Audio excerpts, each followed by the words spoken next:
કારણ કે અવિદ્યાનો અભાવ હશે ભક્તિમાં. કારણ કે સાચા રામ કે સાચા અલ્લાહ આ હિન્દુ કે મુસલમાને બે જોયા જ નથી. જીવદશાના લોકોને પરમ ગુરુની ગતિ મળતી નથી. કારણ કે જાગ્રતથી સ્વપ્ન અવસ્થા જ્યારે થાય છે ત્યારે જે બોધ જાગ્રત અવસ્થામાં હોય છે સ્વપ્ન અવસ્થામાં નથી રહેતો. અનુભવ હોય છે કે સપનું આવ્યું પણ એ કેવું દુઃખરૂપ અથવા સુખરૂપ, પણ બોધ રહેતો નથી.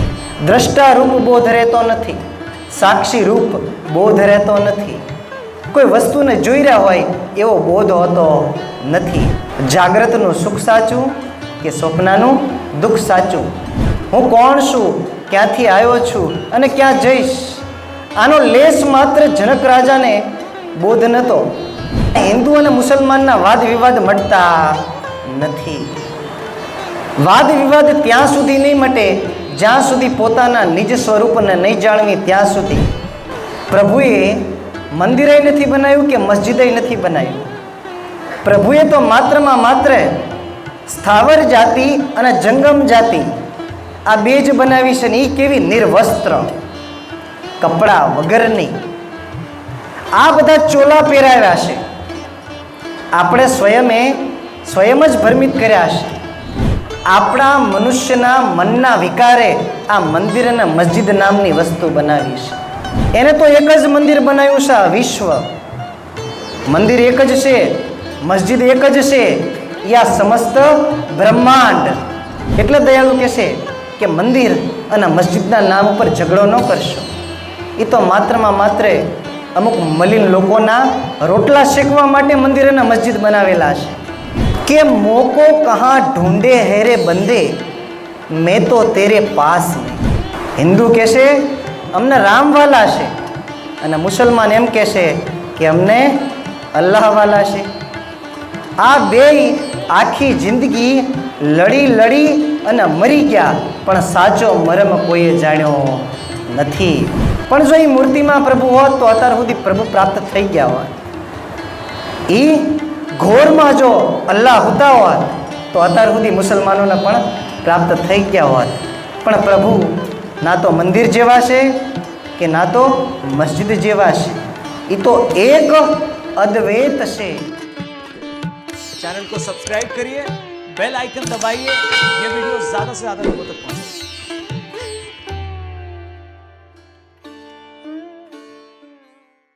हंसता लेवा ग्रंथ अंग बीजू हिंदू मुसलमान सिख को अंग चौपाई त्रीजी.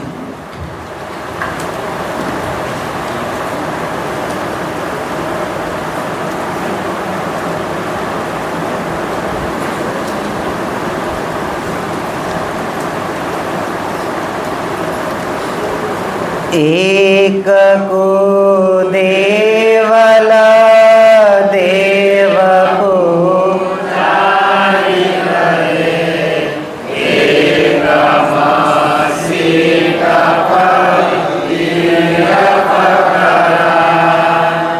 वाद विवादना दोय दर्दी मुदा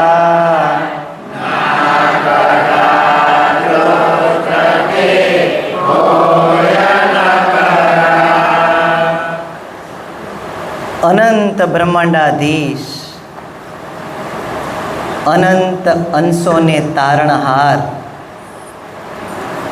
अनंत विभूतिवान अनंत ऐश्वर्यवान परम श्रेष्ठ परम दयाळु परम कृपाळु करुणाना सागर सर्वज्ञ दिव्य परम गुरु भगवान करुणा सागर દયાળુ આપણના હંસતા લેવા ગ્રંથ વિશે શું કહેશે કે એક કુ દેવલ દેવ પૂજારી રહે, એક મસીત ફકીર ફકરા, વાદ વિવાદના દોય દર્દી મુદા, ના કદા કરથે હોય ન કરા. કહેશે દયાળુ કહેશે કે એકના દેવાલયમાં દેવની પૂજા થાય છે અને બીજાના મસ્જિદની અંદર ફકીર ફકરા પૂજા કરે છે.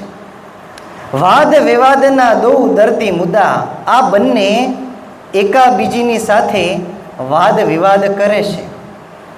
આ બંને એકાબીજી સાથે તર્ક કરે છે.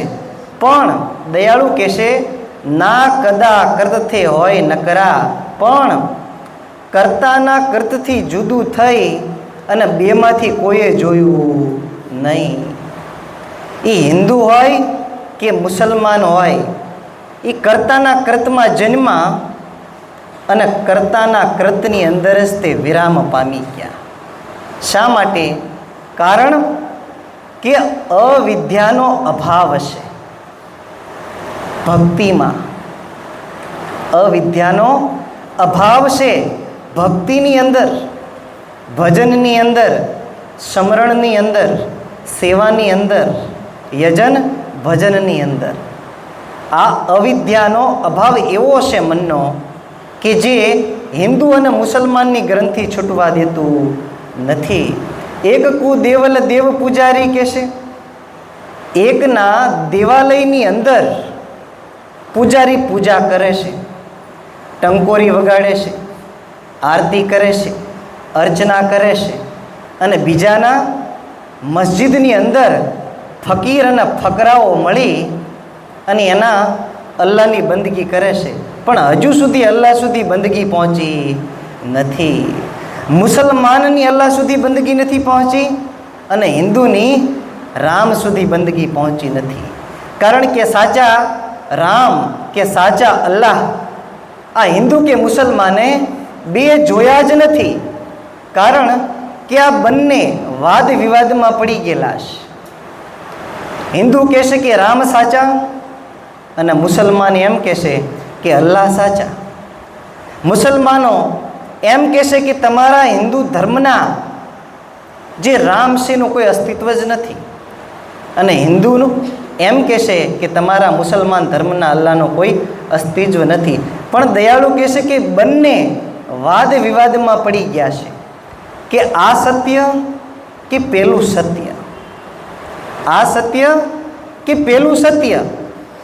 જનક રાજાની જેમ જનક રાજા વાદ વિવાદમાં પડી ગયા. એને સમજાણું નહીં કે સત્ય શું છે, જગતની અંદર સત્ય શું છે. જેમ હિન્દુ પણ ન સમજાણું અને મુસ્લિમને પણ ન સમજાણું કે સત્ય છે શું, એમ મહારાજા જનકને પણ ન સમજાણું કે સત્ય શું છે. મહારાજા જનકનું એક બહુ સુંદર વૃત્તાંત છે. મહારાજા જનક પોતે જનકપુરીના રાજા હતા. રાજાને કાંઈ ન ઘટે. જનક રાજા સોનાના ઢોલિયા ઉપર બેસતા, સોનાના હિંડોળે હિચકતા, અને એ જનક રાજાએ એક એવું વૃક્ષ બનાવેલું સ્વર્ણથી જડિત્ર, સોના ચાંદીથી બનાવ્યું હતું વૃક્ષ. હીરા મોતી જવાહરાત જંડુ રત્ન એ લાગી અને બનાવેલું હતું. એની છાયામાં જનક રાજા વિશ્રામ કરતા. પણ જનક રાજાને એ વાતનો બોધ નહોતો કે આ વિશ્રામ પૂર્ણ વિરામ થઈ જશે. જનક રાજાને લેશ માત્ર પણ બોધ નહોતો કે મારી સાથે આગળ શું ઘટવાની છે ઘટના. લેશ માત્ર એટલે લેશ માત્ર એને બોધ નહોતો. જેવી રીતે કોઈ પણ મનુષ્ય ઊંઘે ત્યારે એને બોધ હોતો નથી કે આજે મને કયું સપનું આવશે, ઘરનું આવશે કે બહારનું આવશે, રૂપિયાનું આવશે કે પૈસાનું આવશે, કે પ્રિયતમ વસ્તુનું સપનું આવશે. કોઈને ખબર હોતી નથી કે કેવા પ્રકારનું સપનું આવશે. એક સમયની વાત છે, જનકપુરીના રાજા મહારાજા જનક. એ જનક એવા બુદ્ધિશાળી અને ગુરુમુખી હતા, પણ આત્મજ્ઞાન એની પાસે નહોતું. આ શરીરની અંદર હું કોણ છું, ક્યાંથી આવ્યો છું અને ક્યાં જઈશ, એનો બોધ જનક રાજાને લેશ માત્ર નહોતો. કારણ કે જીવદશાના લોકોને બોધ હોતો નથી. જીવદશાના લોકોને બુદ્ધત્વ મળ્યું નથી. જીવદશાના લોકોને પરમ ગુરુની ગતિ મળતી નથી. પરમ ગુરુની ગતિ ક્યારે મળે? કે જ્યારે પાત્ર બને ત્યારે. જનક રાજા એક દિવસ બપોરનું ભોજન લઈ અને એના બગીચામાં રખડતા રખડતા હિંડોળે જાય છે. અને હિંડોળે જઈ અને થોડોક વિશ્રામ કરે છે. પવન એવો સુંદર મજાનો આવ્યો કે જનક રાજા હિંડોળે હિંચકા ખાતા ખાતા એની આંખ બંધ થઈ ગઈ, એની આંખ મીચાઈ ગઈ. ઘણીવાર તમારે એ થતું હશે કે મોબાઈલમાં પ્રવચન સાંભળતા હોય, સત્સંગ સાંભળતા હોય અથવા ફિલ્મ જોતા હોય, એ જોતાં જોતાં ક્યારે ઊંઘ આવી જાય છે એ કોઈ વ્યક્તિને ખબર જ નથી. કોઈ એટલે કોઈ પણ વ્યક્તિને આ બોધ રહેતો નથી. બોધ ક્યાં સુધી રહેશે? કે જ્યાં સુધી જાગવીને ત્યાં સુધી. ત્યારબાદ શું થાય છે એ કોઈને ખબર હોતી નથી. એ હિન્દુ હોય કે મુસલમાન હોય, ઊંઘ્યા પછી એને ખબર હોતી નથી કે હું ક્યાં સૂતો છું, ક્યાં બેઠો છું, મારું નામ શું છે, હું સ્ત્રી છું કે પુરુષ છું. આની વિસ્મૃતિ લાગે છે અવસ્થા પરિવર્તનના કારણે. કારણ કે જાગ્રતથી સ્વપ્ન અવસ્થા જ્યારે થાય છે ત્યારે જે બોધ જાગ્રત અવસ્થામાં હોય છે સ્વપ્ન અવસ્થામાં નથી રહેતો. અનુભવ હોય છે કે સપનું આવ્યું પણ એ કેવું દુઃખરૂપ અથવા સુખરૂપ, પણ બોધ રહેતો નથી. દ્રષ્ટા રૂપ બોધ રહેતો નથી, સાક્ષી રૂપ બોધ રહેતો નથી. કોઈ વસ્તુને જોઈ રહ્યા હોય એવો બોધ હોતો નથી. આ જ ઘટના જનક રાજાને થઈ. આ ઘટના હિંડોળા ઉપર જે બેઠા હતા જનક રાજા, એ જનક રાજા ધીમે કરીને પવનની ફટકી એવી આવી, લહેર એવી આવી ગઈ અને કે લહેર આવતાની સાથે નિંદ્રા અવસ્થા લાગી. નિંદ્રા અવસ્થા તો લાગી પણ એ નિંદ્રામાં સપનું સ્ફુરાયમાન થયું. નિંદ્રામાં સપનું સ્ફુરાયમાન થયું. નિંદ્રા અવસ્થામાં એને સપનું આવ્યું. કેવું સપનું આવ્યું? કે મહારાજા જનક પોતાના રાજ્યમાં ભિખારી બની અને ભીખ માંગતા હોય. અઠવાડિયા 15 દિવસથી એમને ખાધું નથી હોતું અને યાચક બની અન્ન અને જળની વાસના એટલી બધી ગહન હોય છે કે એક સમય એવો આવે છે કે ધૂળ ખાવાનો પણ પ્રયત્ન કરે છે, માટી ખાવાનો પણ પ્રયત્ન કરે છે, પણ વિચાર આવી જાય છે કે માટી તો ન ખવાય. વાસના એવી છે કે કાંઈ પણ ખાવામાં એ બે હિજક ખાઈ લે. ભૂખ એવી છે. જ્યારે ગુજરાતમાં કાળ પડ્યો હતો ત્યારે અમુક માતાઓએ પોતાના સંતાનનું પણ ભક્ષણ કરી લીધું હતું. આવી વાસના પ્રગાર છે. આવી વાસના પ્રગાર છે. આ વાસના સંબંધ જોતી નથી. વાસના સજીવ કે નિર્જીવ જોતી નથી. એટલી બધી પ્રબળ વાસના છે. જનક રાજાને પણ વાસનાએ પકડ્યો ખરી, પણ જનક રાજાએ વિચાર કર્યો કે ધૂળ તો ખવાય જ નહીં, લાવો ને ગામમાં માંગી જવું, કાંઈક મળે તો સારું. કહેશ એક જગ્યાએ લગ્ન પૂરા થઈ ગયા હતા અને બેનો વાસણ ધોવા આવેલા. બેનો વાસણ ધોવા આવેલા અને વાસણ ધોતા ધોતા જે ચોખાના ઉખેડા બચાતા એ બધા ઉખેડા બેનો ઉખાડતા હતા. અને યાચક બની, ભિખારી બની અને જનક રાજાએ ભીખ માંગી. ભિક્ષામ દેહી કેસ, ભિક્ષામ દેહી. મહારાજા જનકે 3 વાર કીધું એટલે બેન બોલ્યા કે ઓહો મહારાજ, તમે થોડોક આવવામાં વિલંબ કર્યો. ઘડીક પહેલાં જો આવી ગયા હોત તો તમને દાળ ભાત ચોખા લાડુ બધુંય મળત, પણ વધુ ઘટ્યું હતું એ બધું કૂતરાને અને ગાયોને આપી દીધું છે. હવે જમવા માટે કાંઈ બચ્યું નથી. કેશ જનક રાજાની દ્રષ્ટિ એ જે મોટું રંઘેડું હતું, પાત્ર હતું, ન્યા પડી અને જોયું કે ત્યાં ચોખાના બળી ગયેલા ઉખેડા એ ચોંટેલા છે. જે બેન વાસણ ધોતા હતા એને કીધું કે મને કાંઈ પણ ન આપો તો કોઈ વાત નથી, પણ આજે ચોખાના ઉખેડા છે તો કાઢવા દો, એ હું ખાઈ લઈશ. જનક રાજાએ ઠીકરું લીધું અને ઠીકરેથી એ તપેલામાં જે ઉખેડા ચોંટ્યા હતા એને કાઢ્યા અને ખોબામાં લઈ અને બે સાંકરી ગલીની વચ્ચેથી જઈ રહ્યા હોય છે. એવામાં વિચાર કરે છે જનક રાજા કે નદીના કાંઠે વડલો છે, વડલાની નીચે એના હાથ પગ ધોઈ અને ઉખેડા ખાઈ અને આરામ ફરમાવીશ. એવામાં બે આખલા એટલે ખૂટિયા બાજતા બાજતા સાંકડી શેરીમાંથી આવે છે અને જનક રાજા જે ખોબો ધરી અને જઈ રહ્યા હતા એની એવી ઢીક મારે છે કે જનક રાજાની રાડ નીકળી જાય છે, ઓય માડીને ઓય બાપા કહે છે. આમ આખલા એને ઢીક મારે છે અને આમ જનક રાજાનું સપનું પૂરું થાય છે.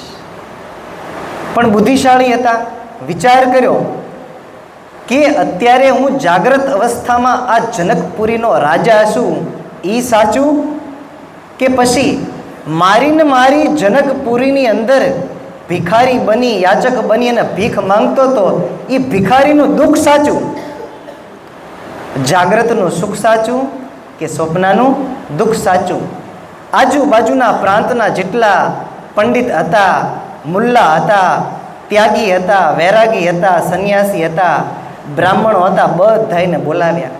88,000 સાધુ સંતોને બોલાવ્યા એ સમયે અને બધાને એક જ પ્રશ્ન પૂછ્યો કે અત્યારે જે હું જનકપુરીનો રાજા છું એ સાચું, કે પછી મને સ્વપ્નું આવ્યું અને યાચક બનીને મારા રાજ્યમાં ભિખારી બનીને ભીખ માંગીને, તો એ સપનાનું દુઃખ સાચું, જાગ્રત અવસ્થાનું સુખ સાચું કે સ્વપ્ન અવસ્થાનું દુઃખ સાચું?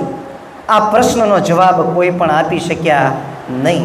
જનક રાજાએ 88,000 સાધુ સંતોને જેલમાં પૂરી દીધા. રાત્રે કૂવો ખોદાવે ને દિવસો વાવ ખોદાવે. એમાં એક પુરુષ એવા હતા, લોમહર્ષ મુનિ નામના, એમની આયુ 10,000 વર્ષની હતી અને આખા શરીરની અંદર લોમ એટલે રૂવાડા ઉગી ગયા હતા, એટલે એમનું નામ લોમહર્ષ મુનિ. આ લોમહર્ષ મુનિ જે હતા એની આયુ ખૂબ હતી, પણ આયુ વધવાથી કાંઈ જ્ઞાન થતું નથી. અમર રહે જો અદકા થાય તો કહેશે લોમસ કહી દિન રાખી કાંઈ કહેશે. અમર થવાથી જો મોટું થવાતું હોય તો આ લોમસ મુનિને તો ઘણા વર્ષનું આયુષ્ય હતું, પણ છતાંય જ્ઞાન નહોતું. હું કોણ છું, ક્યાંથી આવ્યો છું અને ક્યાં જઈશ, આનો લેશ માત્ર જનક રાજાને બોધ નહોતો. જેમ લોમહર્ષ મુનિને નહોતો એવી જ રીતે જનક રાજાને પણ નહોતો. લોમહર્ષ મુનિ પણ જેલમાં. એવામાં 8 અંગ જેના વાંકા કસલા જેમ ચાલે, એનું નામ અષ્ટાવક્ર ઋષિ. 12 વર્ષની આયુષ્ય અને જનક રાજા 62 વર્ષના. અષ્ટાવક્રના કાને જરા વાત ગઈ કે જેલની અંદર અષ્ટાવક્રના પિતા પણ છે, ત્યારે અષ્ટાવક્ર ઋષિએ જનક રાજાને એક ફરમાન લખ્યું, જનક રાજાને એક ચિઠ્ઠી લખી કે જનક રાજાને માલુમ થાય કે હું અષ્ટાવક્ર ઋષિ એના તમામ પ્રશ્નના જવાબ દેવા માટે તૈયાર છું, પણ ચાલી અને જનકપુરી સુધી આવી શકું એવી મારી સામર્થ્યતા નથી, એવું મારું શરીર નથી કે હું ચાલી અને જઈ શકું ત્યાં સુધી. જનક રાજાને જ્યારે ચિઠ્ઠી મળી ત્યારે જનક રાજાએ વાજતે ગાજતે હાથી ઘોડા સાથે અષ્ટાવક્ર ઋષિનું સામયું કર્યું અને જનકપુરીમાં બેઠા. જનક રાજાની સામે જ્યારે અષ્ટાવક્ર ઋષિ જાય છે તો સભામાં ખડખડાટ હસી પ્રસરી જાય છે, દાંત કાઢવા માંડે છે. અષ્ટાવક્રના 8 અંગ વાંકા હોવાના કારણે સભા એની મજાક કરી અને એની મસ્તી કરી અને એને નીચે જોવરાવવાનો પ્રયત્ન કરે છે. અષ્ટાવક્ર ઋષિએ ત્યારે એક શબ્દ એવો કીધો કે રાજા જનક કહે છે, આ તે કે બધાય ચમારને ભેગા કર્યા છે કે તારી રાજસભામાં, આમને ચામડાની પરખ છે કે છે. આ મારું શરીર જોઈ અને આ લોકો હસે છે, આ લોકો મારો મજાક ઉડાવે છે, આ શરીરને જોવે છે, આ તને શું સદબોધ બતાવશે કે? રાજા જનક તો જ્ઞાની હતા. એ કે ઋષિવર, એમના તરફથી હું ક્ષમા માંગુ છું, હું ભીખ માંગુ છું તમારી પાસે, એમને માફ કરી દો. અને રાજાને આ ગાદી ઉપર બેઠા બેઠા પ્રશ્ન પૂછે છે કે સપનાનું દુઃખ સાચું કે જાગ્રત અવસ્થાનું સુખ સાચું? એ કે મૂર્ખ રાજા કે છે, તને એટલી ખબર નથી પડતી કે પ્રશ્ન કરતા ક્યાં બેઠો હોય અને પ્રશ્નનો જવાબ દેતા ક્યાં બેઠો હોય? રાજાને શાન કરી અને રાજા હરણાટ નીચે ઉતરી ગયો અને અષ્ટાવક્ર ઋષિને તેડી અને પોતાના રાજ સિંહાસને બેઠાડ્યા અને કીધું કે બોલ રાજા, હવે શું તારો પ્રશ્ન છે?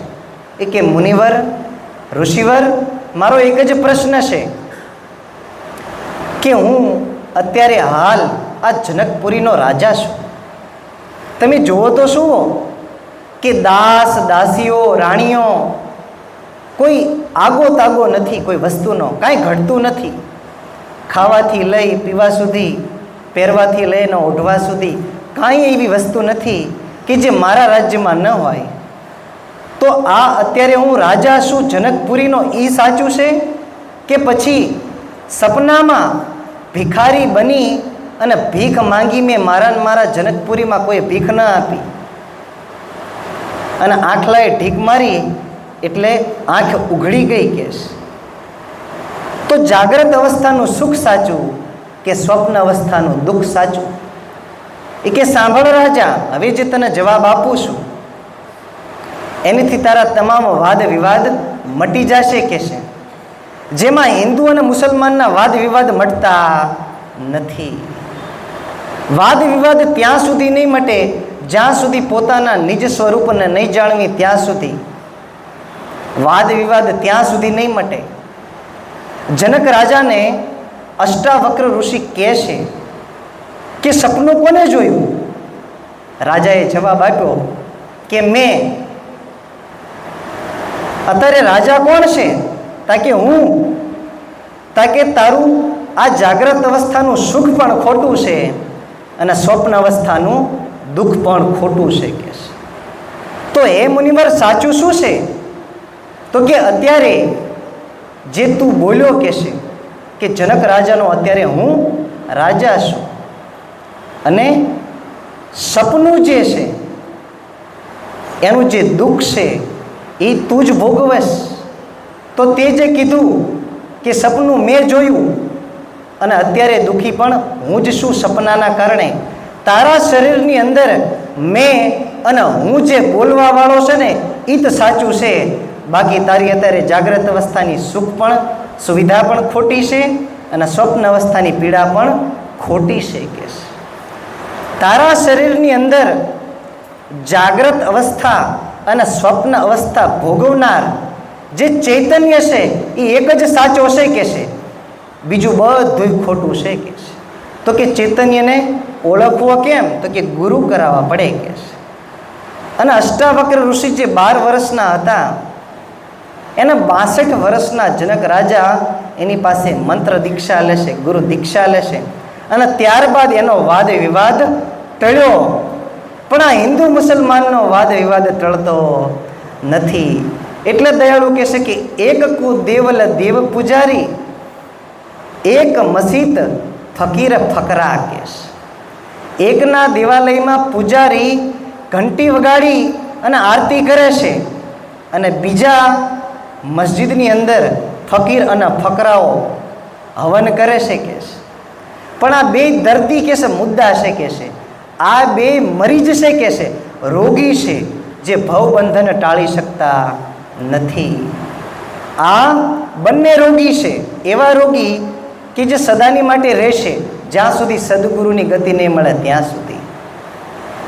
દયાળુએ એટલે કીધું છે કે વાદ વિવાદ દર્દી મુદ્દા ના કદા કૃતથી હોય નકરા કે છે. પણ કૃતથી જુદા થઈ અને પ્રભુને જોયા નહીં. કૃતની અંદર ને અંદર જ તે ડૂબતા ગયા, કૃતની અંદર ને અંદર જ ડૂબતા ગયા, એટલા ડૂબી ગયા કે બહાર ના આવી શક્યા.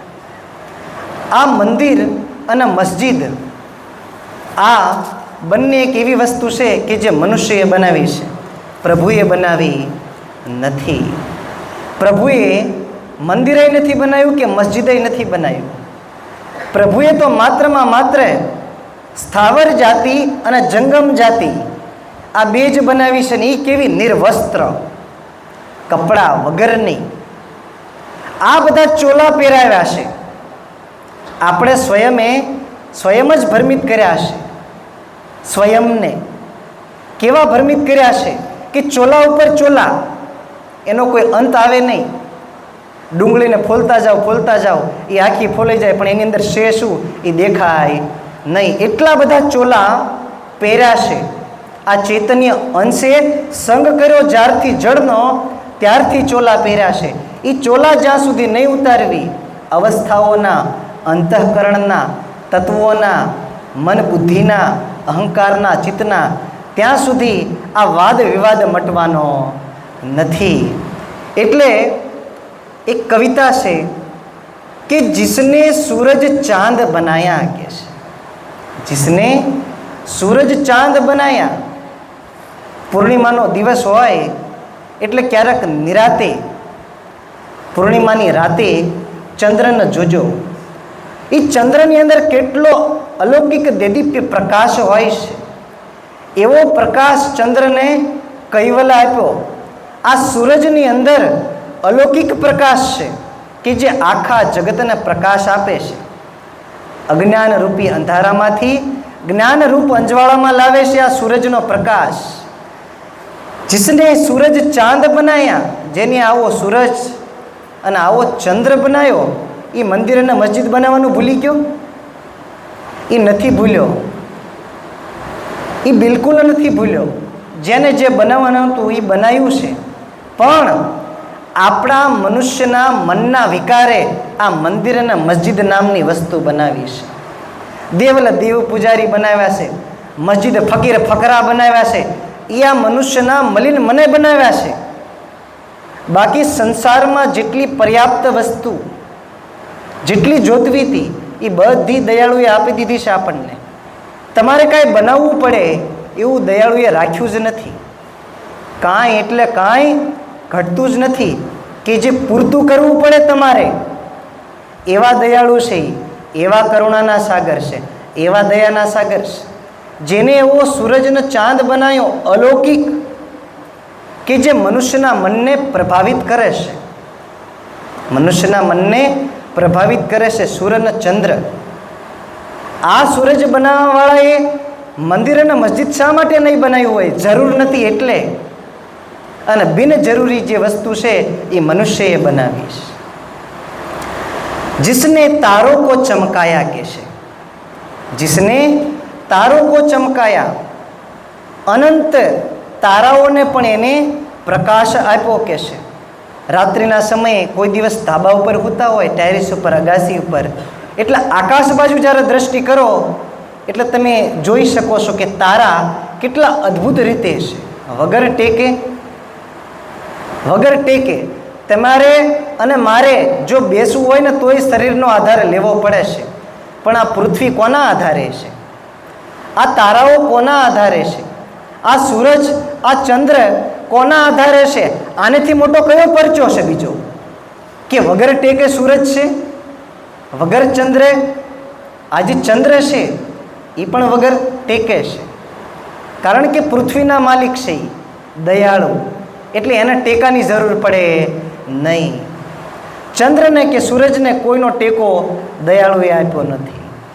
એ તો એમ નામ છે, કારણ કે એ પરચો છે બહુ મોટામાં મોટો. એનાથી મોટો બીજો કોઈ પરચો જ નથી. અંધ વ્યક્તિ હોય એને ન દેખાય, પણ જેની પાસે દ્રષ્ટિ છે એને દેખાય, પણ આંધળાને દેખાતું નથી. जिसने फूलों को महकाया, કે છે જેને ફૂલને સુગંધ આપી, એ મંદિર અને મસ્જિદ બનાવવાનું ભૂલી જાય ખરો? જરૂર નથી મંદિર કે મસ્જિદની, એટલે એને નથી બનાવી. દયાળુએ એટલે નથી બનાવ્યું, કારણ કે જે જરૂર હતી એ બધુંય બનાવીને આપણને સોંપી દીધું છે, બધુંય પીરસી દીધું છે, પણ છતાંય જોતા આપણને આવડતું નથી, કે છે. जिसने चिड़ियों को चहकाया कैसे। સવાર સવારનો સમય હોય, આ જગ્યાએ કોઈ 5:20 લઈ અને 5:30-6 વાગ્યા સુધી આ મંદિરમાં આવતા હશે, અથવા કોઈ ગામડે હશે અને જેની વહેલા ઊંઘી આંખ ખુલી જશે ઊંઘમાંથી, એ લોકો સાંભળશે ચકલી ચી ચી ચી ચી બોલે છે, મોર ટહુકા કરે છે, કોયલ એની કુહુક આપે છે. સવારના સમયમાં તમે જોજો, ક્યારેક નિરાતે નિરીક્ષણ કરજો, પ્રકૃતિ જોવા મળશે. આ કર્તાની કેવી બનાવટ છે. 5:20 લઈને 5:30 સુધી, 6 વાગ્યા સુધી એક એવો સમય હોય છે કે પક્ષી બોલે છે. એ બોલે છે પણ આપણને સંભળાતું નથી. શા માટે નથી સંભળાતું? કારણ કે મંદમતી છે. એટલા બધા ખોવાઈ ગયા છે સંસારની અંદર કે પ્રભુની રચનાને પણ જોઈ શકતા નથી. ચકલી ચી ચી ચી કરે છે, મોર ટહુકા કરે છે, કોયલ કુહુ સંભળાવે છે. સવાર સવારનો એવો ઠંડો પવન અને એટલી બધી શુદ્ધ ઓક્સિજન એટમોસ્ફિયરની અંદર હોય છે કે શ્વાસ પૂર્ણ આવે છે અને પૂર્ણ જાય છે. આપણે ઊભું 9 વાગે ને 10 વાગે થવું છે તો ક્યાંક સંભળાય અથવા સમજાય? 10-10 વાગ્યા સુધી પડ્યું રહેવું છે તો ચકલીની ચીચી ન સંભળાય, મેના બોલતી હોય ન સંભળાય. જાગો તો સંભળાય, નકર કાંઈ સંભળાવાનું નથી. जिसने सारा जगत बनाया, જેને આખે આખું આ જગત બનાવ્યું છે કે છે, જેને આખે આખું જગત બનાવ્યું છે, એ મંદિર અને મસ્જિદ બનાવવાનું ભૂલી ગયો? એ નથી ભૂલ્યો, જરૂર નથી એટલે નથી બનાવ્યું. हम उस ईश्वर के गुण गाए कैसे, उसे प्रेम से शीश झुकाए. એના કારણે પ્રભુના ગુણ ગાવાના જરૂર છે. આના કારણે પ્રભુની પ્રશંસા કરવી જરૂરી છે. એટલે કવિએ કીધું છે કે जिसने सूरज चांद बनाया, जिसने तारों को चमकाया, जिसने फूलों को महकाया, जिसने चिड़ियों को चहकाया, जिसने सारा जगत बनाया, हम उस ईश्वर के गुण गाए, उसे प्रेम से शीश झुकाए कैसे. એટલે એને નમવાનું છે કરુણાસાગરને.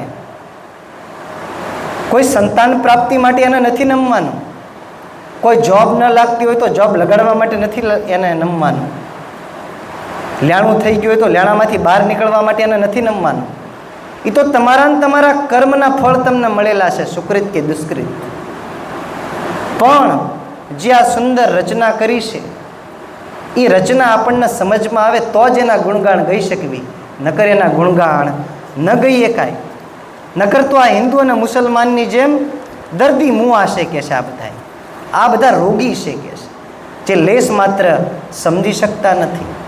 એને તો એક જ મંદિર બનાવ્યું છે, આ વિશ્વ મંદિર એક જ છે, મસ્જિદ એક જ છે, યા સમસ્ત બ્રહ્માંડ. અને એ મંદિરની અંદર એક જ રામ બેઠો છે માલિક, એ મસ્જિદની અંદર એક જ અલ્લાહ બેઠા છે, બીજા કોઈ છે નહીં. એ એક જ સર્વજ્ઞ છે, દિવ્ય છે, પરમ ગુરુ ભગવાન કરુણાસાગર. બીજા જે કાંઈ છે દેવી દેવતાઓ એ તો માત્રમાં માત્ર કર્તાના કૃતની અંદર આવી શકે, પણ તમને આપનપુ અને પતિપદનો બોધ કરાવી શકે નહીં. આપનપુ અને પતિપદનો બોધ કરવો હોય તો પરમ ગુરુના શરણમાં આવવું પડે, સકર્તા પતિના શરણમાં આવવું પડે, સદગુરુના લક્ષ્ય દ્વારા. તો જ સમજાય, નકર નહીં સમજાય. આ મંદિર આખે આખું વિશ્વ છે, કોઈ એક મંદિર નથી કે ભાઈ સારસાનું મંદિર જ સાચું, સુરકુવાનું મંદિર જ સાચું, ઉમરાનું મંદિર જ સાચું. જ્યારે મહાપ્રલય થશે ત્યારે કોઈ મંદિર નહીં રહે, તો કયું મંદિર રહેશે? સકર્તા પતિનું એક અદ્વૈત મંદિર રહેશે. એનો કોઈ કાળે અંત નથી, એનો કોઈ કાળે પ્રલય નથી. પ્રલય તો જળ તત્વોનો છે સદા સર્વદા. પણ જે સકર્તા પતિનું અદ્વૈત મંદિર છે એમાં એ એક જ બિરાજમાન છે, બીજો કોઈ છે નહીં, હતોય નહીં અને આવશે પણ નહીં. એની સિવાય એ એક જ મોજૂદ છે આ જગતની અંદર, પણ અંતરદ્રષ્ટિના આંધળા એને સમજી શકતા નથી. આ મંદિર કેવું છે? વિશ્વ રૂપાળું છે. બહુ એટલે બહુ વિશ્વ રૂપાળું છે, બહુ એટલે બહુ સુંદર છે. સર્જનહારા કે છે એટલે કવિએ કીધું છે કે મંદિર તારું વિશ્વ રૂપાળું કે છે, સુંદર સર્જન હારા રે કે છે. આ મંદિર કેવું છે? વિશ્વ રૂપાળું છે, સુંદર સર્જન હારાનું. તમે અને મેં બનાવેલું મંદિર નહીં, તમે અને મેં જે મંદિર બનાવ્યા એ પ્રલયમાં ખપી જવાના છે. પણ જે અદ્વૈત મંદિર છે એ કોઈ કાળે ખપતું નથી, કોઈ કાળે એ નષ્ટ થતું નથી. એટલે કવિએ કીધું છે કે મંદિર તારું વિશ્વ રૂપાળું, સુંદર સર્જન હારા રે કે છે. પળ પળ તારા દર્શન થાય, દેખે દેખન હારા રે. ચાલીને મંદિર જાઓ પછી દર્શન થાય, એ દર્શનની વાત નથી કરી, પણ પળ પળે દર્શન થાય, ક્ષણે ક્ષણે દર્શન થાય, એનું નામ મંદિર છે. કે જ્યાં બેઠા ન્યાજ મંદિર, જ્યાં બેઠા ન્યાજ મસ્જિદ. એટલે દયાળુ કહેશે કે મંદિર અને મસ્જિદના નામ ઉપર ઝઘડો ન કરશો. એ તો માત્રમાં માત્ર અમુક મલિન લોકોના રોટલા શેકવા માટે મંદિર અને મસ્જિદ બનાવેલા છે. બાકી મંદિર અને મસ્જિદની જો જરૂર હોત તો કૈવલ એ પણ બનાવત, પણ એને બનાવ્યું નથી. એનો તો એકમાત્ર અદ્વૈત મંદિર બનાવ્યું છે. જે સકલ સૃષ્ટિ છે એ અદ્વૈત મંદિર છે. આ તો પદાર્થ છે જે દેખાય છે બધું. આ ચર્મચક્ષુના કારણે પદાર્થ દેખાય છે, અને ચર્મચક્ષુ ન હોય તો આ પદાર્થ રૂપી જગત દેખાય નહીં. પણ જે કૈવલ્ય જે મંદિરની વાત કરી છે એ અપદાર્થ છે, અતત્વ છે. અલ્પ તત્વ પણ નથી અને મહદ તત્વ પણ નથી. એ તો સત્ય સનાતન છે કે જે છે હતું અને રહેશે. એ મંદિરની વાત કરી છે કે નહીં પૂજારી નહીં કોઈ દેવા, નહીં મંદિરને તાળા રે કે છે. એ મંદિરમાં કોઈ પૂજારી નથી, એ મંદિરમાં કોઈ દેવ પણ નથી, અને એ મંદિરના તાળું પણ નથી. 24 કલાક દર્શન થાય દયાળુના, 24 કલાક દર્શન થાય. એ મંદિરની વાત કરી છે કે છે નીલ ગગનમાં મહિમા ગાતા, ચાંદો સૂરજ તારા રે. નીલ ગગનમાં મહિમા ગાય છે ચાંદો અને સૂરજ, કે આ મંદિર છે એને જુઓ કે છે. આ હિન્દુ મુસલમાનના ઝઘડામાં ન પડશો, વાદ વિવાદમાં ન પડશો, પણ જે અદ્વૈત મંદિર છે એને જુઓ કે છે. વર્ણન કરતા શોભા તારી કે છે, થાક્યા કવિગણ ધીરા રે કે છે. વર્ણન કરતા શોભા તારી, થાક્યા કવિગણ ધીરા રે. મંદિરમાં તું ક્યાં છુપાયો, શોધે બાળ અધીરા રે. જો મંદિરમાં હોત તો મળી ગયા હોત અત્યાર સુધી. એનાથી સિદ્ધ થાય છે કે નથી. મંદિરમાં હોત તો મળી ગયા હોત. જે અગરબત્તી કરવાથી આપણને એમ લાગે છે કે પ્રભુ મળશે, તો અગરબત્તી વેચવાવાળા દુકાનદારને બધાયની પહેલાં ભગવાન મળવા જોવી, પણ એને મળતા નથી. શા માટે? કારણ કે અગરબત્તી જો કરવાથી ભગવાન મળતા હોત તો આ અગરબત્તી વેચવાવાળા દુકાનદારને સર્વપ્રથમ પ્રભુ મળી જાત. કારણ કે બધેથી જાજી અગરબત્તી એની પાસે જ હોય છે. અગરબત્તી બધેથી જાજી એની પાસે હોય છે. આ અગરબત્તી કેટલી હાનિકારક છે તમને ખબર નહીં હોય. એની અંદર કેટલું કેમિકલ આવે છે. એક અગરબત્તી સળગાવો અને 10 સિગરેટ પીવો એટલી નડતર રૂપ બને છે અગરબત્તી. પણ છતાંય અગરબત્તી તો કર્યા જ જાવી છે, કર્યા જ જાવી છે. આ વાદ વિવાદમાંથી બહાર આવવાનું છે.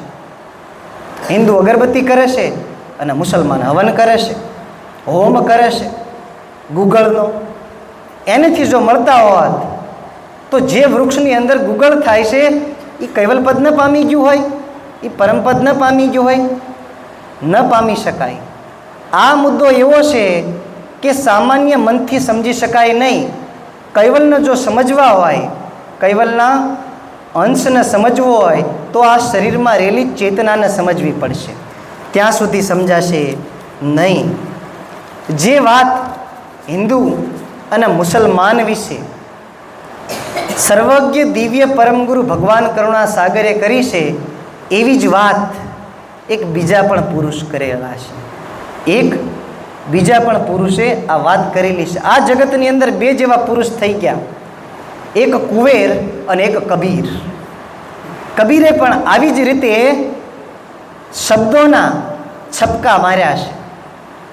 કબીરે પણ આવી જ રીતે વાત કરી છે. 582 વર્ષ પહેલાં કબીરે શું કીધું કે મોકો કહાં ઢૂંઢે હેરે બંદે મેં તો તેરે પાસ મેં. કબીર કહેશે મોકો કહાં ढूंढे हेरे बंदे मैं तो तेरे पास में ना मैं मंदिर में ना मैं मस्जिद में ना काबा कैलाश में. કહેશે કબીર શું કહેશે કે હે બંદા કહેશે તું દયાળુને શા માટે મંદિર અને મસ્જિદમાં ગોતશ. કહેશે આ મોકો એટલે મને કહેશે ક્યાં ઢૂંઢેશ કહેશે કઈ જગ્યાએ ગોતશ મંદિર અને મસ્જિદમાં. હિન્દુ કાશીમાં ગોતે છે અને મુસ્લિમ કાબામાં ગોતે છે. આ હિન્દુ અને મુસલમાન હિન્દુનો જે સર્વસ્વ ધામ કયો તીર્થ કયો એ બધુંય કાશી છે અને મુસલમાનનું કાબા. પણ ત્યાં નથી પરમેશ્વર. એ એક ઈશ્વર ત્યાં કાશીમાં પણ નથી અને કાબામાં પણ નથી. એ ક્યાં છે પોતાના શરીરની ભીતર અંતરંગની અંદર વિદ્યમાન છે કે છે. એ કે કાશીમાંય નથી અને કાબામાંય નથી કે છે. હોય કાંઈ મુદ્દો જાણવા જેવો સમજવા જેવો જોવા જેવું તો એ માત્રમાં માત્ર આ શરીરની ભીતર છે, બાહ્ય નથી. બાહ્ય તો જગત છે અને આંતરિક જગત કરતા છે. બહારની અંદર ગોતશો તો માત્રમાં માત્ર હતાશા અને નિરાશા જ મળશે, પણ અંદર શોધશો એટલે જગત કરતા પણ મળશે અને જગત કરતાનો દિવ્ય ચૈતન્ય અંશ પણ ચડશે. અંદર ગોતશો તો હિન્દુ કહે મોહી રામ પ્યારા, તુરક કહે રહેમાના, આપસ મેં દઉ લડી લડી મુએ, મરમ ન કહું જાના. કહેશે હિન્દુ કહેશે અમને રામવાલા છે અને મુસલમાન એમ કહેશે કે અમને અલ્લાહવાલા છે. આ બેય આખી જિંદગી લડી લડી અને મરી ગયા, પણ સાચો મરમ કોઈએ જાણ્યો નથી, સાચો બોધ કોઈએ જાણ્યો નથી. આ બોધ ક્યારે થાય કે જ્યારે ગ્રંથિઓ છૂટે. કોઈ પણ મંદિરમાં તમે દર્શન કરવા જાઓ તો પૂર્વ દિશાની તરફ મંદિરનું મુખ હોય છે અને પશ્ચિમ દિશાની તરફ ભગવાનની પીઠ હોય છે. પૂર્વ દિશામાં મુખ હોય છે અને પશ્ચિમ દિશામાં પીઠ હોય છે. તો ગમે ત્યારે આવી અને દર્શન તો આપણે સન્મુખ જ કરવી છે, પણ કોઈ દિવસ એમ થયું કે હાલો આજે ઘરમાં મંદિર બનાવી ઘરને નહીં, કારણ કે આપણને મૂર્તિમાં દેખાય છે પ્રભુ. પણ જો એ મૂર્તિમાં પ્રભુ હોત તો અત્યાર સુધી પ્રભુ પ્રાપ્ત થઈ ગયા હોત. એ ઘોરમાં જો અલ્લાહ હોતા હોત તો અત્યાર સુધી મુસલમાનોને પણ પ્રાપ્ત થઈ ગયા હોત. પણ પ્રભુ ના તો મંદિર જેવા છે કે ના તો મસ્જિદ જેવા છે. એ તો એક અદ્વૈત છે. એ અદ્વૈતનો અનુભવ નિજ ચૈતન્ય લક્ષ્ય વડે થઈ શકે છે. બાહ્ય જ બીજા બધા આડંબર છે. ચાલવું હોય તો અંદર બાજુ જ ચાલવું પડશે, બહાર જાશો તો કાંઈ નહીં મળશે. જે કાંઈ છે મુદ્દો અર્થ વિત્ત અને સાર એ આ શરીરની અંદર જ છે, બહાર કાંઈ નથી, બહાર કાંઈ નથી. धूल कैसे चेहरे पर लगी थी और आईना साफ कर रहा था. कैसे धूल चेहरे पर लगी थी और आईना साफ कर रहा था. धूળ રહી એ મુખ ઉપર લાગી હતી, પણ આભલું સાફ કરવાથી કાંઈ મુખ સાફ થતું નથી. આભલામાં અરીસામાં મિરરમાં તો માત્રમાં આ પ્રતિબિંબ દેખાય છે આ મુખનું, પણ એ આભલામાં ધૂળ નથી ચોટી, ધૂળ તો મુખમાં ચોટી છે. એને સાફ કરશો તો પોતાનું સ્વરૂપ દેખાશે. એ મુખ કેવું છે? આ શરીરના સકલ તત્વો એની ઉપર આવરણ લાગી ગયું છે મલિનતાનું. એ આવરણ જ્યાં સુધી દૂર નહીં થાય ત્યાં સુધી સત્ય મુદ્દો નહીં સમજાય અને પ્રભુ શું કહેશે એ પણ નહીં સમજાય. એટલે તો પરમ ગુરુને આવવું પડ્યું અહીં સમજાવવા માટે, નકર લેશ માત્ર આવવાની જરૂર નથી. એક ગામ હતું અને ગામમાં 4 થી 5 કબૂતર ઘુટુર ઘુ કરવા લાગ્યા. સવારમાં એક પંડિત ત્યાંથી નીકળ્યો અને કબૂતરને જોયા અને પંડિત બોલ્યો કે વાહ ભાઈ વાહ, આજની સવારે સુધરી ગઈ કે છે, આજની સવાઈ સુધરી ગઈ કે છે. હવારના પોરમાં કબૂતર રામ રામ રામ બોલે છે કે છે, કબૂતર રામ રામ રામ બોલે છે કે છે. આ પંડિત બોલ્યો જ તે તા એની બાજુમાંથી એક મૌલાના ચાલ્યો આવતો હતો. મૌલાનાએ જોયું કે કબૂતર ગુટુર ઘુ કરે છે. મૌલાના બોલ્યો એ કે યા અલ્લાહ કબૂતર કેવું સુંદર મજાનું બોલે છે કે છે. યા અલ્લાહ કે છે, આ કબૂતર કેવું સુંદર મજાનું બોલે છે કે છે. એટલી પંડિત અને મુલ્લા એ બંને ઝઘડવા લાગ્યા, વાદ વિવાદ કરવા માંડ્યા. પંડિત કહે છે આ જે ઘુટુરનો જે સ્વર છે એની અંદર રામ છે, અને મૌલાના કહે છે કે આ ઘુટુરનો જે સ્વર છે એની અંદર અલ્લાહ છે કે છે. એવામાં એક પહેલવાન નીકળ્યો ને સવારમાં કુસ્તી લડવા જઈ રહ્યો હતો. એક પહેલવાન નીકળ્યો અને પહેલવાને પણ જોયું કબૂતરને. એ કબૂતર ગુટુર ઘુ કરતા હતા. પહેલવાન બોલ્યો કે વાહ ભાઈ વાહ, કેવો સુંદર મજાનો દિવસ ઉગ્યો છે કે છે. આ કબૂતર એમ કહે છે કે ખોલ લંગોટ ઓર કર કસરત કે છે. બે તો હતા જ તે, આ ત્રીજો આવ્યો. એ ત્રણેયનો ઝઘડો ધીમે ધીમે ચાલવા માંડ્યો. એવામાં શાક બકાલું જે વેચે એ લારી લઈ અને નીકળ્યો. એની લારી લઈ અને નીકળ્યો સવારના સમયમાં. અને કબૂતર બોલતા જોયા કે ગુટુર ઘુ. એ શાકભાજી વેચવાવાળો પણ બોલ્યો કે વાહ ભાઈ વાહ, કેવો સુંદર મજાનો દી ઉગ્યો છે. આ કબૂતર એમ કહે છે કે આલુ મરચા અદરક કહે છે, આલુ મરચા અદરક કહે છે. એવામાં કુદરતી કબૂતરને વાંચા આવી કે નાલાયકો કહે છે, હું યા અલ્લાહ નથી બોલતો, કે રામ રામાય નથી કહેતો, કે ખોલ લંગોટ ઓર કરકસરત એમાંય નથી કહેતો, કે આલુ મરચા કે અદરક પણ નથી કહેતો. ભૂખ લાગી છે ને દાણા નથી એટલે કોઈક દાણા આપો એમ બોલું છું કે છે. પણ તમે સમજો તો ને. આવી જ રીતે કાંઈક પરમગુરુ આપણને કહેશે પણ આપણે મન ફાવે એવો અર્થ કરી નાખ્યો છે, મનને યોગ્ય લાગે એવો અર્થ કરી અને બેસી ગયા છે. એટલે પરમગુરુના શબ્દો સમજાતા નથી. છે મુદ્દો આ શરીરની અંદર જ તે, પણ બહાર ગોતવી છે. વસ્તુ તો અંદર જ છે પણ બહાર ગોતવી છે. એક રિટાયર થઈ ગયેલા મેજર હતા અને ઉંમર થાય એમ યાદ રાખવાની જે મેમરી છે, જે સ્મરણ શક્તિ છે એ ઓછી થતી જાય. યાદ રાખવાની સ્મરણ શક્તિ ઓછી થઈ જાય. અને મેજરના છોકરાના વહુ ભણેલ ગણેલ અને હોશિયાર, સમજુ, એજ્યુકેટેડ.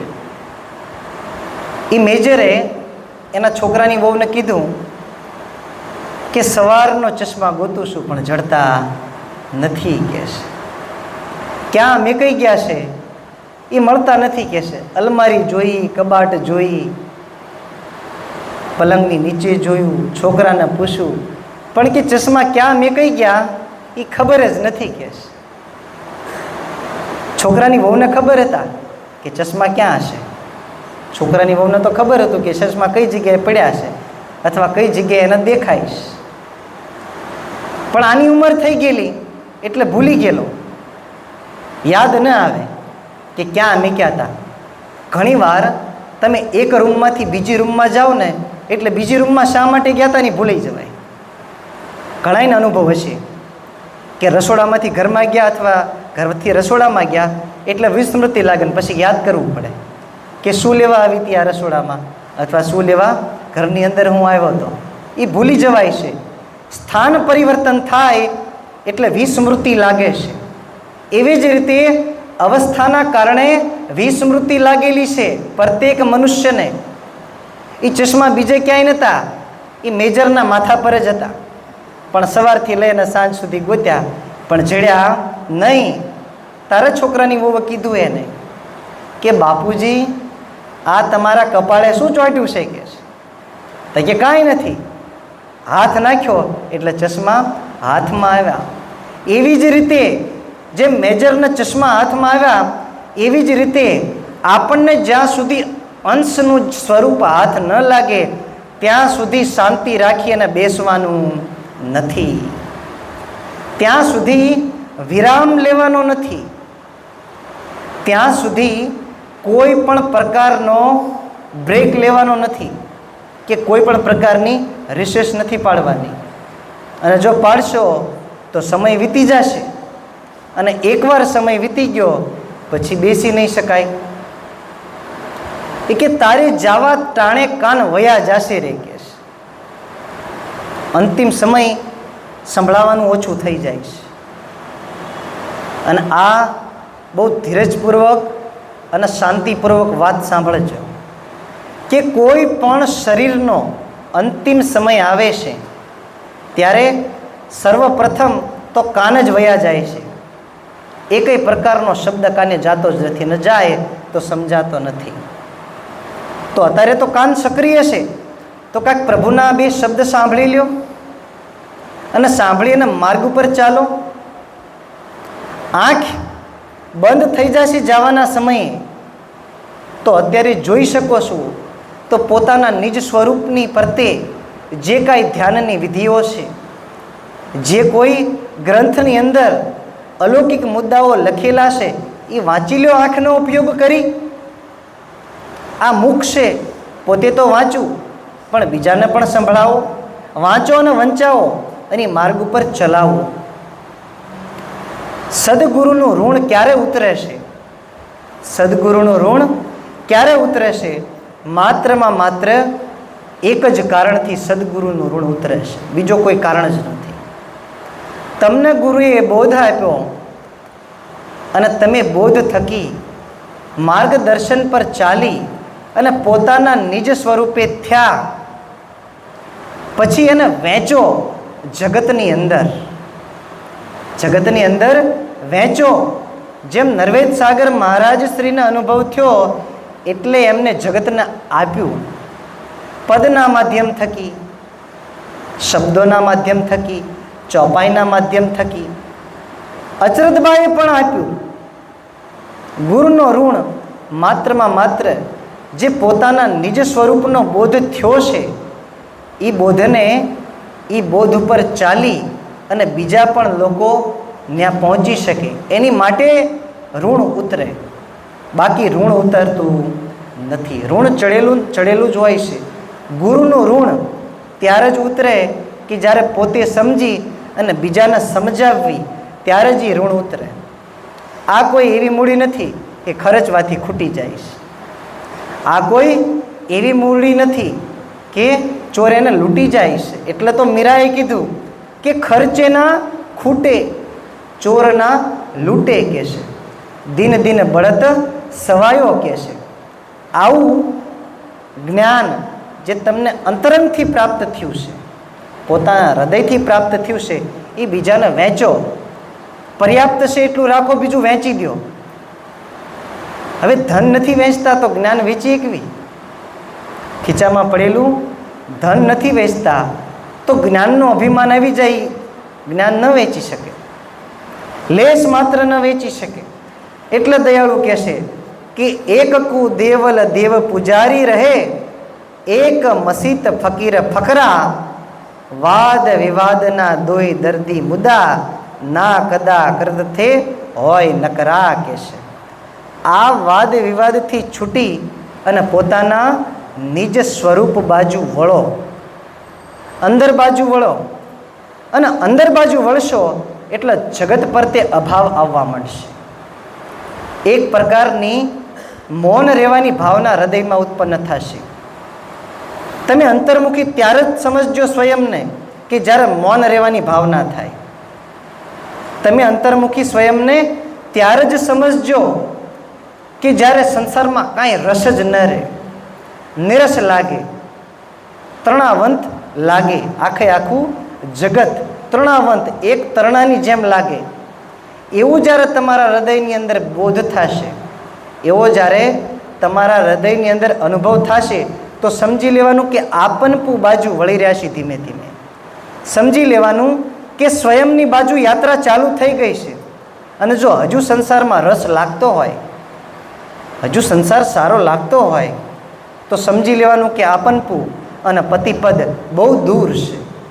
બહુ એટલે બહુ દૂર છે. એ નજીક નથી, બહુ દૂર છે. એ દૂરી કમ કરવી હોય તો અંતરની યાત્રા કરવી પડશે. બહારની યાત્રા કરવાથી દૂરી કમ થતી નથી. અને શરૂઆત ક્યાંથી કરો? કે જ્યાં બેઠા છો ત્યાંથી શરૂઆત કરો. તમે જીવદશાના હોય અને સીધા અંશથી શરૂઆત ન કરતા, નકર અટવાઈ જશો, ઉલજી જશો. એટલે અચરતબાઈ કીધું છે કે ગયા તેને સહુ ગાય છે આગળના જે અવતાર. ગ્રંથ સુણી અને ગુરુ ન થતા, ગ્રંથ સાંભળી અને બીજાને જ્ઞાન ન આપતા. તો કે કેવી રીતે આપવું? પોતાના નિજ સ્વરૂપનો અનુભવ થાય ત્યારબાદ ગ્રંથનું જ્ઞાન બીજાને આપજો. નકર બીજાએ ઉલझશે, બીજાએ ફસાશે. કારણ કે ખબર જ નથી કે અંશ કેવો છે. અને આપણે કહી દેવી લોકોને કે તમે અંશ છો, તો એક પ્રકારની ભ્રમણા છે, અનુભવ નથી. અનુભવ માટે અંદર વળો અને જાગવા માટે સ્વયંને જાણો. સ્વયંને જ્યાં સુધી નહીં જાણવી ત્યાં સુધી પતિને પણ નહીં જાણી શકશો. આ પણ જ્યાં સુધી નહીં સમજાય ત્યાં સુધી પતિપદ પણ નહીં સમજાય. સોનાનો ટુકડો નાનો હોય કે મોટો હોય, એને સોનું જ કહેવાય. અંશ અલ્પજ્ઞ ખરો, પણ સકરતાની સજાતિનો છે. એટલે એને પરલય પણ નથી અને કાલ પણ નથી. જે વ્યક્તિ અંતરની યાત્રા કરી અને પોતાના નિજ સ્વરૂપે થાય છે, સ્ત્રી હોય કે પુરુષ, પરમ ગુરુનું જે યથાર્થ વચન છે એને સમજી અને પોતાના સ્વરૂપે થાય છે, એને બીજું કાંઈ કરવું પડતું નથી. યથાર્થ વચનની શાન જેને જાણી એને કરવું પડે નહીં બીજું કાંઈ. આ જગતના ઓરલા વ્યવહાર, ખાવું પીવું, નાવું ધોવું, ઉઠવું બેસવું રહેવું, ઈર્ષા નિંદા જૂઠ પ્રપંચ ચોરી હેરી, આ કોઈ પણ વસ્તુની ચાહ પણ રહેતી નથી. તમામ પ્રકારની ચાહનો અંત થઈ જાય, અથવા તો ઈચ્છાનો અંત કરી નાખે, અપેક્ષાનો અંત કરી નાખે, આશાનો અંત કરી નાખે, એને જ સંત કહેવાય. શાંતિ પમાડે એને સંત કહીએ અને એના દાસના પણ દાસ બનીને રહીએ. શાંતિ પમાડે એને સંત કહીએ. આ જે સીમા છે, આ જે બોર્ડર છે, આ જે સરહદ છે, એને તોડવાની છે. મનની સીમા છે, બુદ્ધિની સીમા છે, અહંકારની સીમા છે અને ચિત્તની પણ સીમા છે. આ સીમાને તોડવાની છે અને સીમાની પાર જવાનું છે. આ સરહદ વટીને જવાનું છે અને જ્યાં સુધી નહીં જાવી ત્યાં સુધી દુઃખ અને સુખ બંને પ્રભાવિત કરશે તમને. અને આ પ્રભાવ અવિદ્યાના કારણે છે અને અવિદ્યા માયાનો સ્વભાવ છે. આ અવિદ્યા માયાનો સ્વભાવ છે. એટલે સંતોએ કીધું છે કે માયા કાળી નાગણી પોતાના બચ્ચા ખાય કે છે. માયા કાળી નાગણી પોતાના જ બચ્ચા ખાય, આમાંથી જો કોઈ ઉગરે તો કે મોટો મણિધર થાય કે છે. આ માયાવી શરીર છે, માયાથી ઉત્પન્ન થયેલું છે એટલે માયાવી શરીર છે. પણ આ માયાવી શરીરની અંદર જે ચૈતન્ય છે એને માયા કાંઈ કરી શકતી નથી. એને વાદ વિવાદ પણ લાગતો નથી કે ના હિન્દુ મુસલમાનના ઝઘડા પણ લાગતા નથી. અંદર બાજુ વળશો તો યાત્રા કરવી હોય તો અંતર્મુખી યાત્રા કરો. બહારની યાત્રા અત્યાર સુધી બહુ કરી, પણ હવે થાકો, થાક લગાડો અને બેહો. હવે શાંતિથી બેહી જાઓ એક જગ્યાએ, થાકી જાઓ અને નહીં થાકો તો મન વિચલિત કરી અને તમને પાછું સંસારમાં નાખશે. મારી જેવા આ જગતની અંદર કંઈક આવ્યા અને કંઈક ગયા, પણ છતાંય જ્ઞાન લાગવાનું છે એને જ લાગશે, બીજાને લાગશે નહીં. પરમ ગુરુ સારસામાં 205 વર્ષ સુધી રહ્યા. સારસાની અંદર 205 વર્ષ સુધી રહ્યા, પણ જ્યારે જ્ઞાન લેવાનું હતું ત્યારે કોઈ લીધું નહીં. અને પછી વયા ગયા ને પછી મંડ્યા રોવા. એનો કોઈ અર્થ નથી, એનો કોઈ અર્થ નથી. અવસર મળ્યો છે એનો લાહવો લઈ લ્યો. અવસર મળ્યો છે આનંદપૂર્વક ધ્યાનમાં ડૂબી લ્યો, કારણ કે ફરીવાર ડૂબવાનો અવસર મળશે નહીં. એક જ વાર પ્રકાશ મળ્યો છે, એ પ્રકાશ ફરીવાર મળશે કે નહીં, એ પ્રકાશ ફરીવાર દેખાશે કે નહીં, એનું કાંઈ નક્કી નથી. આ દેહ મળ્યો છે એ સાચી વાત છે, પણ ક્યાં સુધી રહેશે એનું કાંઈ નક્કી નથી. એટલે છે એનો લાહવો લઈ લો. એટલે જેને સમજી ગયું વાત એ નીકળી ગયા બધાય, અને જેને નથી સમજાણું એ પડ્યા છે કદબદ કદબદ કદબદ. કેમ જીવડા કરતા હોય છાણની નીચે, એમ આપણે કદબદ કદબદ કરવી છે. આપણને એમ લાગે છે કે ભક્તિ કરવી છે, પણ ભક્તિનો લેશ માત્ર છાંટો નથી. અને જો હોત તો સુગંધ પ્રસરી ગઈ હોત, જેમ રઘુરામ મહારાજશ્રીએ પ્રસરાવી, નરવેદ સાગર મહારાજશ્રીએ પ્રસરાવી, છોટમદાસજી મહારાજશ્રીએ પ્રસરાવી, એવી સુગંધ પ્રસરાવી કે બધાય મંત્ર મુગ્ધ થઈ અને એના આ હોશમાં આવી ગયા છે. આ હોશમાં આવવાનું છે ધ્યાનના, માયાના હોશમાં નથી આવવાનો. ખોળામાં વિશ્રામ લેવો હોય તો પરમ ગુરુના ખોળામાં પરમ વિશ્રામ રહેલો છે, પણ માયાના ખોળામાં અલ્પ વિશ્રામ રહેલો છે. અડધો કલ્પ વીતી ગયો, અડધો કલ્પ કે બાકી છે.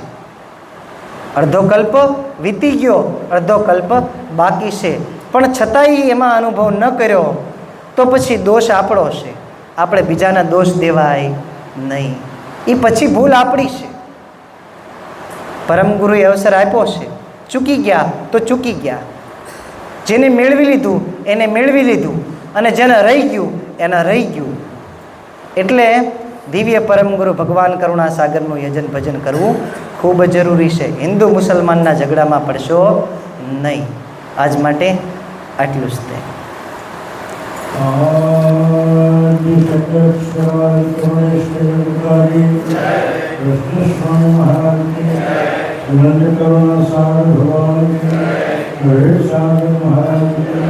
महंत महाराज, परमहंस सुदानंद महाराज, विष्णुदास महाराज, शांतिदास महाराज, उदयदास महाराज, योगदास महाराज, सर्व संतन की, सर्व देवन की, केवल धाम की, गुरु शास्त्र की, कायम पंथ की,